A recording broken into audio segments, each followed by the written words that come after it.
بسم اللہ الرحمن الرحیم والصلاة والسلام علی رسولہ الکریم وعلی آلہ وصحبہ اجمعین اما بعد۔ میرے محترم بھائیوں، بہنوں، بچوں، بچیوں، عزیزوں، جاننے والے، نہ جاننے والے، السلام علیکم ورحمۃ اللہ وبرکاتہ۔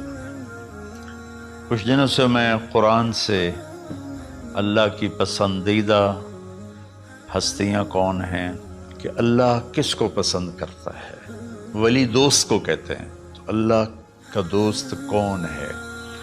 وہ یہ کوئی وراثتی چیز نہیں ہے کہ بڑے اولیاء اللہ تھے تو اب ان کا بیٹا بھی انہی جیسا ہوگا۔ ہمارے یہاں وراثت چلتی ہے کہ بڑے بزرگ کا بیٹا بھی بزرگ بن جاتا ہے، چاہے وہ کلین شیو ہو، وہ لوگ اس کے پاؤں چوم رہے ہوتے ہیں، جہالت ہے۔ تو آج میں تھوڑا سا سورہ بنی اسرائیل ہے، اس میں بھی سارے اخلاق بیان ہوئے۔ میرے بھائی بہنوں، ایمان لانے کے بعد انسان بنتا ہے، اور اس کے بعد اس کی قیمت، اس کا بڑا پن، اس کی وجاہت، اس کی شرافت وہ پیسوں سے نہیں ہوتی۔ پیسوں سے انسان مالدار تو ہو جاتا ہے، بڑا نہیں بنتا، بڑا نہیں بنتا۔ ہمارا علم غلط ہو گیا۔ بڑا بڑا بندہ جے بولدیاں 3 ملن یہ 200 مربن، یہ نوابہ فلانا ہے، نوابہ فلانا ہے۔ میرے بھائیو، یہ بالکل غلط علم ہے۔ بڑا وہ ہے جسے اللہ پسند کرے، بڑا وہ ہے جو میرے نبی کی زندگی کے پیچھے چلے، بڑا وہ ہے جس سے اللہ تعالیٰ راضی ہو جائے، باقی سب چھوٹے چھوٹے ہیں۔ تو آج ایک تیسری جگہ سے میں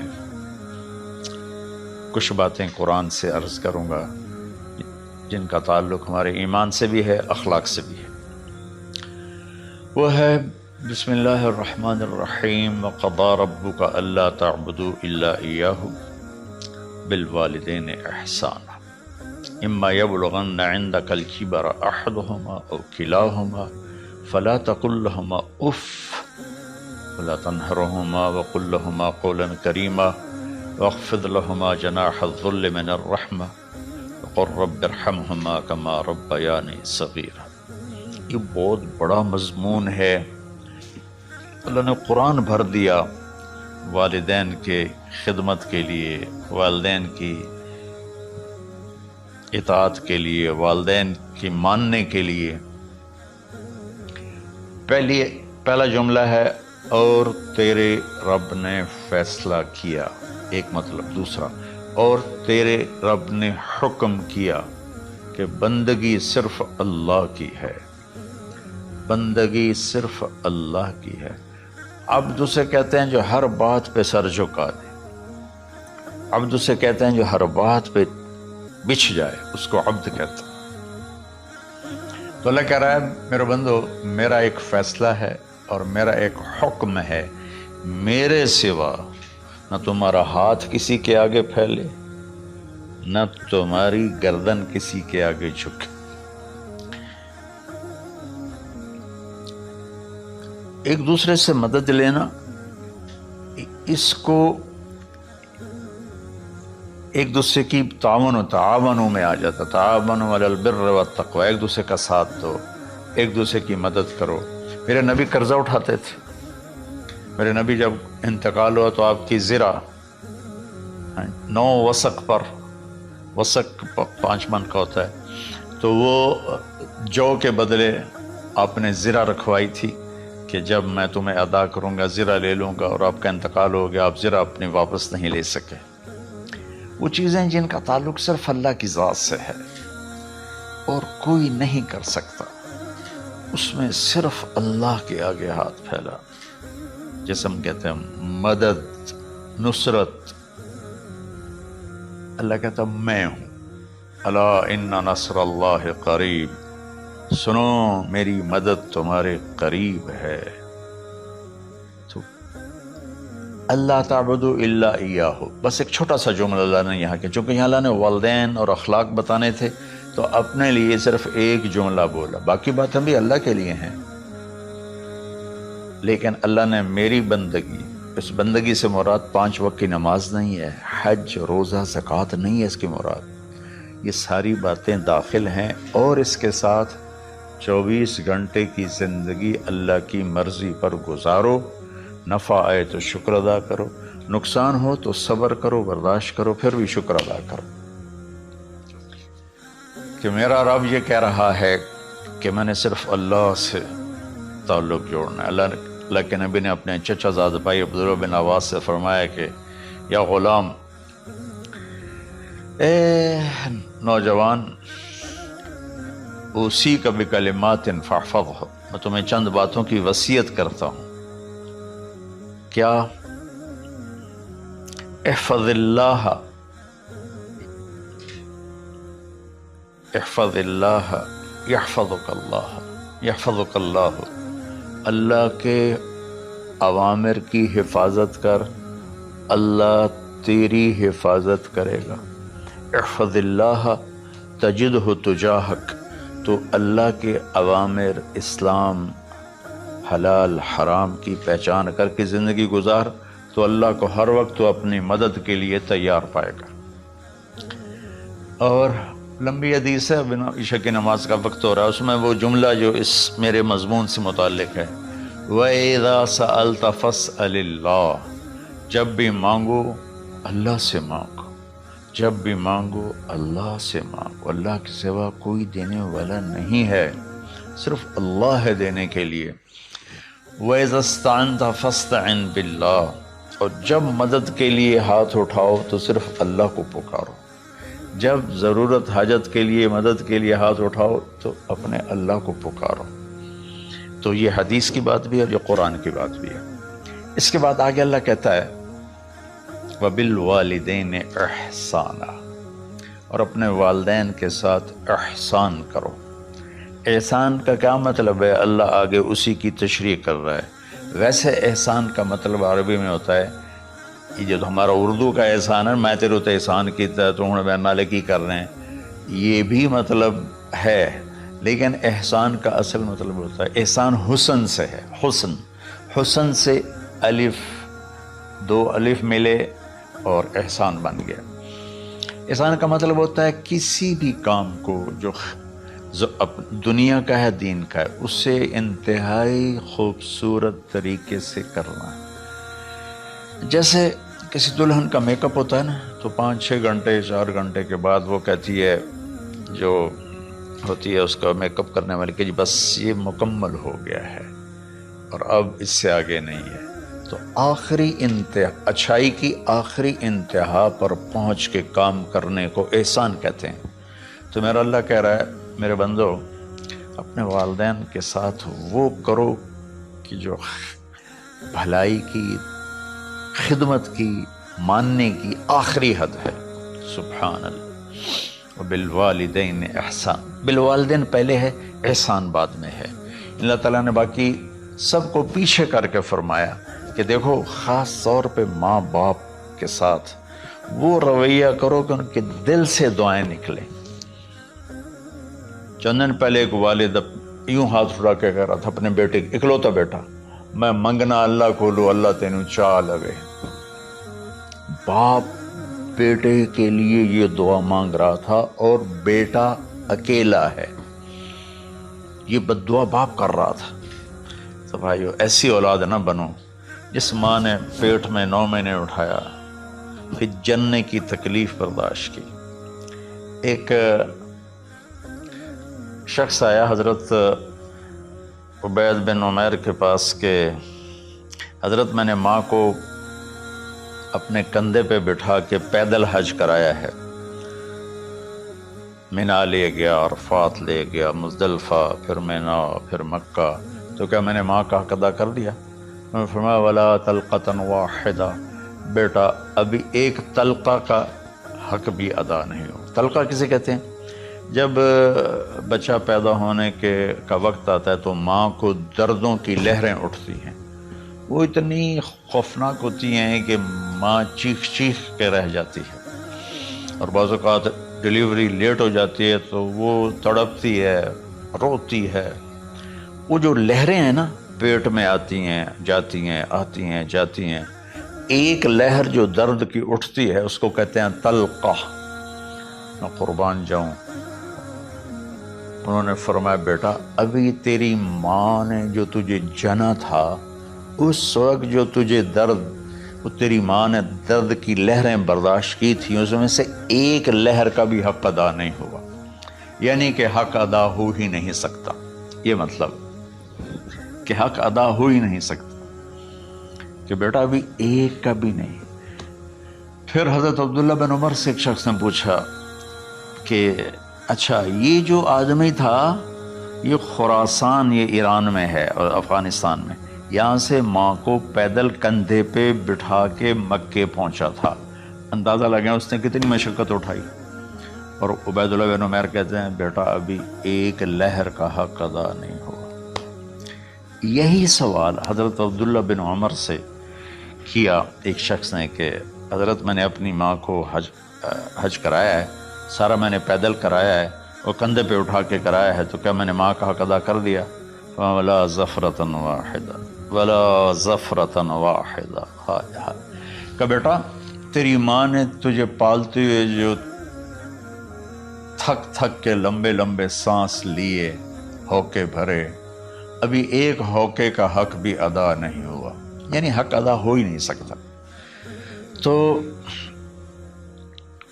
احسان کے آگے تشریح آ رہی ہے۔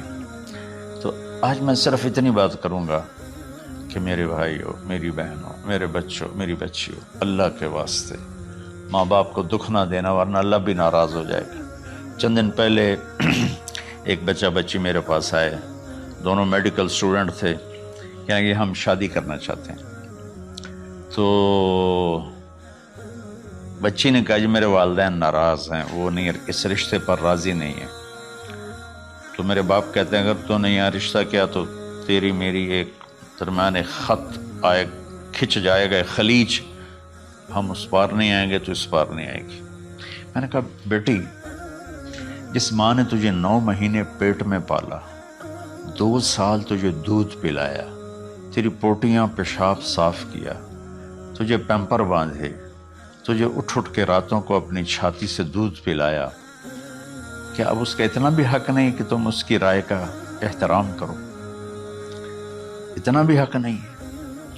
تو میں نے کہا بیٹا میری کوئی رائے نہیں ہے، تو اگر تیرے ماں باپ راضی ہیں تو بسم اللہ ضرور کر، اگر راضی نہیں ہے تو دیکھو موت تک تجھے ماں باپ کی دعا نہیں ملے گی، اور ماں باپ کی دعا نہ ملی تو کچھ بھی نہیں ملے گا۔ تو بھائیو دوستو، خاص طور پر آج کے کالج کے نوجوان بچے بچیاں یہ ماں باپ کے ساتھ بہت بدتمیزی کرتے ہیں، چونکہ اس میں والدین کا پہلا قصور ہے کہ انہوں نے ان کو دین نہیں سکھایا۔ بچپن میں انگلش میڈیم سکول، پھر او لیول، پھر اے لیول، تو انہیں کیا پتہ ماں کون ہے باپ کون ہے۔ ایک پرانی بات ہے، ایک شخص اپنے بیٹے کو لے کر آیا کہ یہ میرا بچہ ہے اور یہ فلاں جگہ شادی کرنا چاہتا ہے، اور ہم میں سے کسی کی رائے نہیں ہے،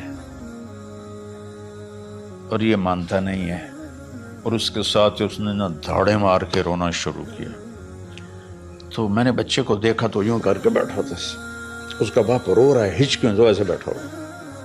تو مجھے اچانک خیال آیا، میں نے کہا شیخ صاحب اس کو کہاں پڑھایا تھا؟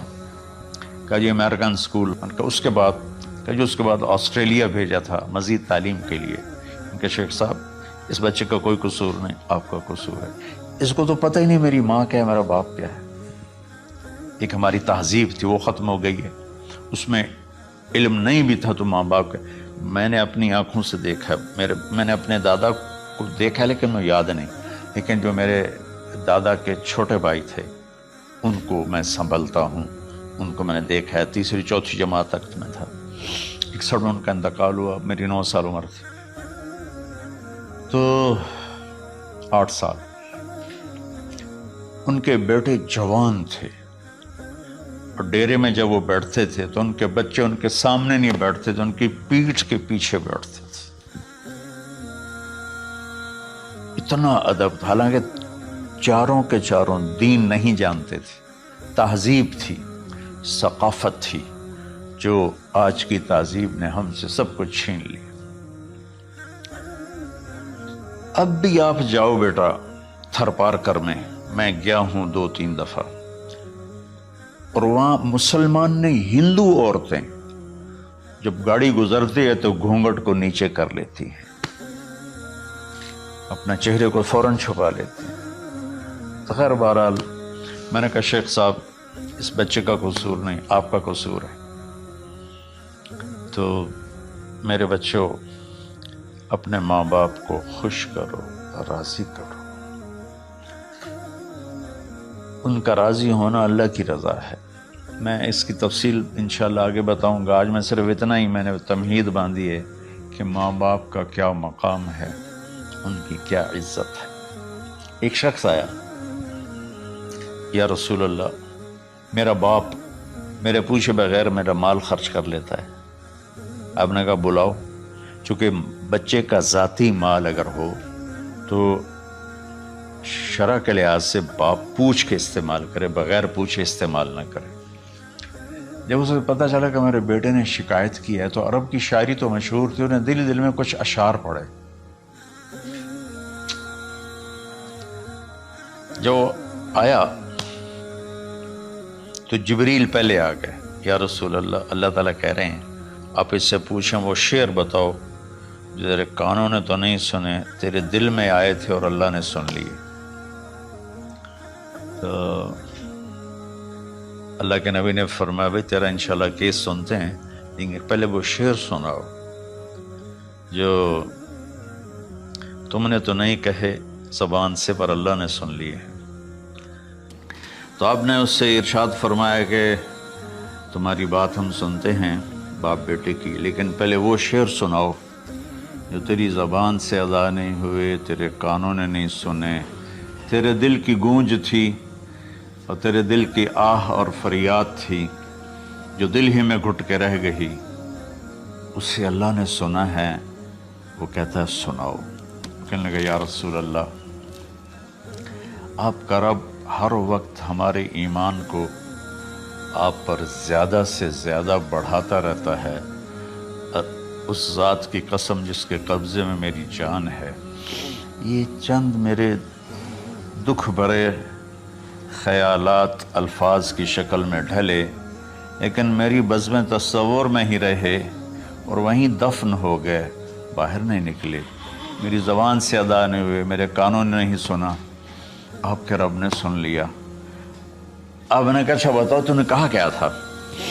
تو انہوں نے کہا جی میں نے بچے کی جب سنی شکایت میری کی ہے تو میں نے کہا تھا غضوتک مولودا وعلتک یافعا تعل بما اجنی علیک وتنہل واذا ضاقتک بالسقم لیلۃ لم ابت لسقمک الا ساہرا اتململ کأنی انا المتروک دونک بالذی ترکت به دونی وعینی تحملہ تخاف الرضا نفسی علیک وإنہا لتعلم ان الموت وقت مؤجل فلما بلغت السن والغایة التي الیہ مدى ما فیک كنت اؤمل جعلت جزائی غلظة وفظاظة كأنك انت المنعم المتفضل فلیتک ان لم ترع حق ابوتی فعلت كما الجار المجاور يفعل فأولیتنی حق الجوار لم تکن علی بمال دون مالک تبخل۔ میں بھی ترجمہ کرتا ہوں، اس کا میرے نبی پر کیا اثر ہوا کہ آپ کے ٹپ ٹپ آنسو گر رہے تھے اور آپ کی داڑھی آپ کے آنسوں سے تر ہو رہی تھی۔ یہ اتنا فصیح کلام ہے کہ عربوں کو بھی پسینہ آ جائے گا ترجمہ کرنے کے لیے، تو میں تو عربی نہیں ہوں، لیکن یہ فخر تو حاصل ہے، بھلے ہیں یا برے ہیں 2-4 قدم ہم بھی تیرے ساتھ چلے ہیں۔ کچھ عرصہ اہل علم کی محفلوں میں بیٹھے، کچھ زبان کی شناسائی ہوئی، تو میں اپنی کم مائگی کے ساتھ اس کا ترجمہ کروں گا۔ وہ کہتا ہے غزوتک مولودا وعلتک یافعا، تعل بما اجنی علیک و تنحل، میرے بیٹے جس دن تو پیدا ہوا ہم نے اپنے لیے جینا چھوڑ دیا، ہوئے ہوئے ہوئے ہوئے، ہم تیرے لیے جیے۔ تیری ماں تجھے دودھ پلاتی تھی، میں تیرے لیے روٹی کے نوالے لاتا تھا، میری ساری کمائی پہلی اور آخری سب تیرے اوپر لگتی تھی۔ تجھے خوش دیکھتے تھے تو خوش ہوتے تھے، تجھے روتا دیکھتے تھے تو ہم روتے تھے۔ وَإِذَا ذَاقَتْكَ بِالسُّقْمِ لَيْلَةً لَمْ أَدْلِ سُقْمَكَ إِلَّا سَاهِرًا أَتَمَلْمَلُ، جب تو کبھی بیمار ہو جاتا تھا تو تیرے سرانے بیٹھ کر ہم ساری رات روتے تھے اور دعائیں کرتے تھے، یا اللہ ہمارے بچے کو بچا لے، ہمارے بچے کو صحت دے دے۔ اس تڑپ میں ساری ساری رات میں جاگتا تھا، تیرے لیے میں نے اپنا سب کچھ لگا دیا، اپنے لیے جینا چھوڑ دیا، اپنی خواہشات کو دبایا، تیری ہر خواہش کو پورا کیا، تجھے مسکرانے کے لیے، تجھے ہنسانے کے لیے میں دھکے دھوڑے کھاتا رہا، کبھی گرمی لو کی جھلسا دینے والی ریت اور کبھی سردی کے سرد ہوا کے تھپیڑے، لیکن میں ان دونوں سے گزرتا ہوا تجھے پالنے کی خاطر اپنے آپ کو کھپاتا رہا۔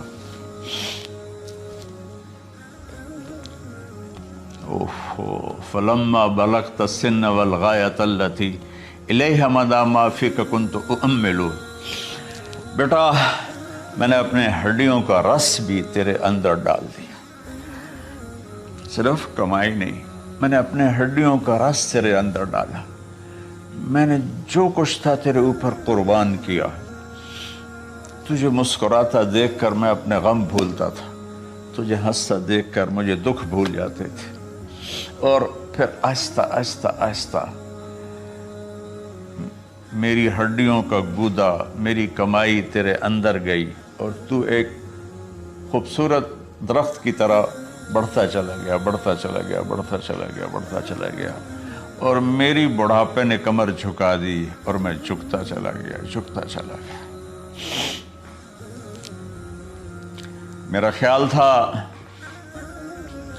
کہ جیسے میں اس کی انگلی پکڑ کے چلتا تھا، اب میری باری ہے، یہ میری انگلی پکڑ کے چلے گا، جیسے میں اسے سینے سے لگاتا تھا، پیار کرتا تھا، جھولے جھلاتا تھا، باغ میں لے جاتا تھا، یہ ساری اس کی تعبیرات کے اندر داخل ہیں، الفاظ میں نہیں ہیں۔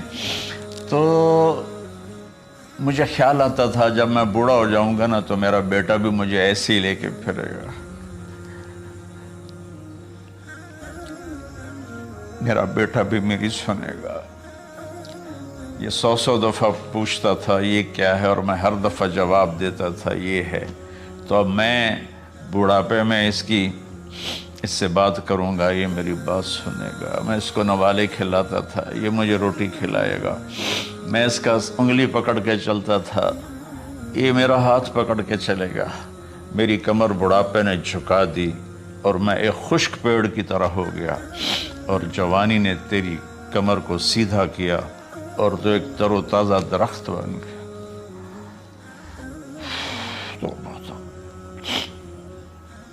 تو مجھے خیال آیا کہ میں نے 20 سال اس بچے کو پالا ہے، ابھی اپنی ماں اور باپ کو دیکھے گا، لیکن ایک دم اچانک کیا ہوا؟ فلما بلغت السن والغایۃ التی الیہا مدی ما فیک کنت اؤمل، جب تو اس عمر کو پہنچا جس میں ہماری امیدیں تیرے ساتھ لگ گئیں، ہمیں بڑھاپے نے بے آسرا کر دیا اور تیری جوانی نے تجھے ہمت دے دی، تب ہمارا خیال آیا کہ اب یہ ہمارے ساتھ وہی کرے گا جو ہم نے اس کے ساتھ کیا۔ لیکن کیا ہوا؟ جعلت جزائی غلظۃ وفظاظۃ کأنک انت المنعم المتفضل، تو اتنا بدتمیز ہوا، تیری زبان چھری بن گئی، تیرا رویہ زہر بن گیا، اور میری ساری زندگی کی محنت کا بدلہ تو نے مجھے نافرمانی سے دیا، بد اخلاقی سے دیا، بدتمیزی سے دیا۔ میں حیرت بھری نظروں سے تجھے دیکھتا رہا اور میں اپنی پچھلی 20 سالہ زندگی کو جھٹلاتا رہا کہ میرا خیال میں اس کا نوکر ہوں اور یہ میرا مالک ہے، میں اس کا باپ نہیں، میں اس کا نوکر ہوں۔ کیونکہ ماں باپ کے ساتھ ایسا کوئی نہیں کرتا ہے، یہ میرا مالک ہے اور میں اس کا نوکر ہوں، اس لیے مجھے ڈانٹ رہا ہے۔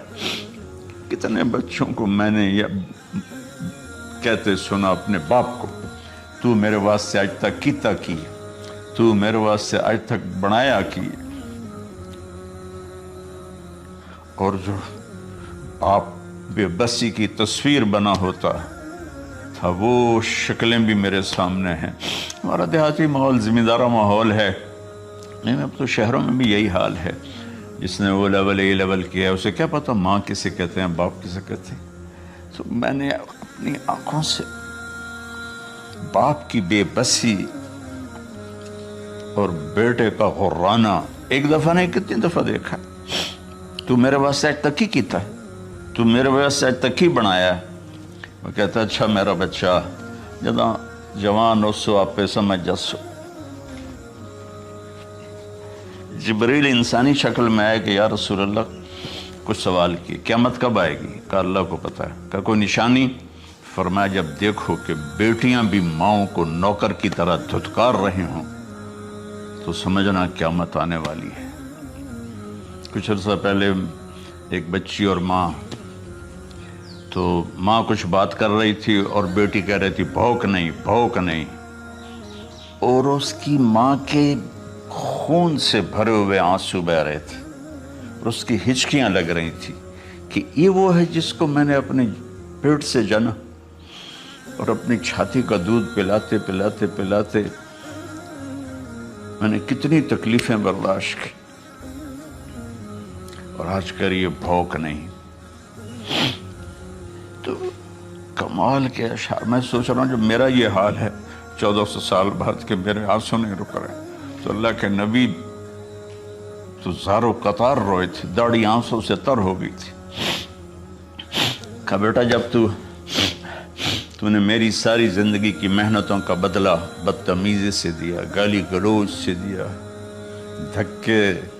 دھکے دے کر باپ کو گھر سے نکال دیتے ہیں، تو بیٹا میں یہ سمجھا کہ تو نے ایک خواب دیکھا تھا، تو نے ایک خواب دیکھا تھا کہ تو باپ ہے اور یہ بیٹا ہے۔ اصل حقیقت یہ ہے کہ یہ مالک ہے اور میں نوکر ہوں۔ پھر آگے کہتا فَلَيْتَكَ إِن لَمْ تَرَ حَقَّ أُبُوَّتِي فَعَلْتَ كَمَا الْجَارُ الْمُجَاوِرُ يُفْعَلُ۔ اچھا چلو بیٹا تو نے مجھے باپ تو نہ سمجھا، چلو ایک پڑوسی سمجھ لو۔ عرب میں پڑوسی کا بہت خیال کیا جاتا تھا، اور یہ عرب کی شان تھی کہ اپنے پڑوسی کو وہ عزت دیتے تھے جو اپنے گھر میں ایک دوسرے کو عزت دیتے تھے۔ تو اس نے پھر اس کی طرف اشارہ کیا کہ اگر میں تیرا باپ نہیں ہوں، تیرے رویوں کو دیکھ کر تو یہی لگتا ہے کہ میں تیرا نوکر ہوں، تو میرا مالک ہے، تو چلو اتنا تو کر دے جتنا ایک پڑوسی کے ساتھ کرتا ہے۔ فَأَوْلَيْتَنِي حَقَّ الْجِوَارِ وَلَمْ تَكُنْ عَلَيَّ مِن مَالٍ دُونَ مَالِكَ تَبْخَلُ۔ تو پڑوسی پر تو عرب خرچ کرتے ہیں، تو بھی تھوڑا سا میرے اوپر خرچ کر دیتا ہے اور تو بخیل نہ بنتا، اور میرے خوابوں کو چکنا چور کر دیا، میری امیدوں پر پانی پھیر دیا، میرے بڑھاپے کو ذلت اور رسوائی میں بدل دیا۔ اچھا میرا پتر جا خوش رہو۔ ماں باپ کہاں بد دعائیں کرتے ہیں۔ تو میرے نبی کی آنکھوں سے آنسو، یہ ساری داڑھی تر ہو گئی، تو آپ نے اس کے بچے کو گریبان سے پکڑا اور جھٹکا دے کر دھکا دے کر دفع ہو جا، انت و مالک لابیک، تو اور تیرا سب کچھ تیرے باپ کا ہے۔ حضرت علی رضی اللہ تعالیٰ عنہ سے کسی نے پوچھا کہ آپ کے بیٹے حسن کیسے بیٹے ہیں؟ کہا حسن میرا وہ بیٹا ہے کہ جب میں چلتا ہوں تو میرے آگے نہیں چلتا، میرے پیچھے چلتا ہے۔ جب کہیں بیٹھنے کا موقع آتا ہے تو یہ پہلے نہیں بیٹھتا، پہلے مجھے بٹھاتا ہے پھر خود بیٹھتا ہے۔